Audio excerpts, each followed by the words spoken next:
evdə olanda qardaşım deyinir. Bax, deməkdən deyinirdi.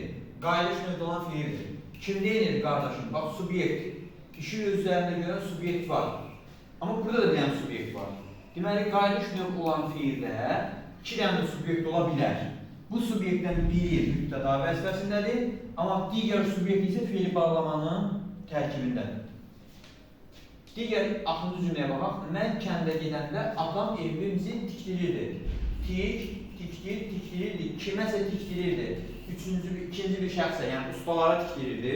Kim tikdirirdi? Atam. Bax, yenə atam subyektdir, evimizi tamamlıdır. Yenə burada subyekt var. Yəni, buradakı subyekt işi icbar növünün subyektidir. Buradakı subyekt isə işi icra edən başqa bir, yəni kəndə gələn subyektdir. Ona görə yadda saxla ki, fiilin bütün qrammatik məna növlərində subyekt iştirak edə bilər.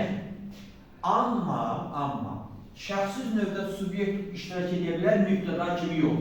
Fiili bağlamanın, fiil sifətinin tərkibində və yaxud da məxsul növdə subyekt iştirak edə bilər, fiil sifətinin tərkibində tamamlıq və ya başqa zərflik kimi.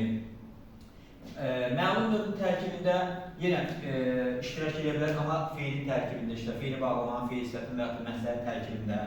Eyni şəkildə qaydaş növdə olan, fiili olan cümlələrlə də iştirak edə bilər, yenə fiili bağlamanın, fiil sifətinin tərkibində. İcbar növdə də eyni şəkildə.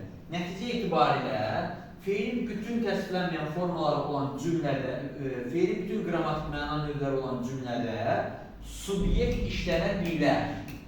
Amma bir şərtlə ki, həmin subyekt mütləq ya fiil bağlamanın tərkibində olmalıdır, ya da söz birləşməsi tərkibində olmalıdır. Ayrıcı olaraq müstəqil şəkildə işlənə bilməz. Əsasən də icbar növdə, əsasən də məhsul növdə bu işlənə bilməz. Oldu, buna diqqət olasın.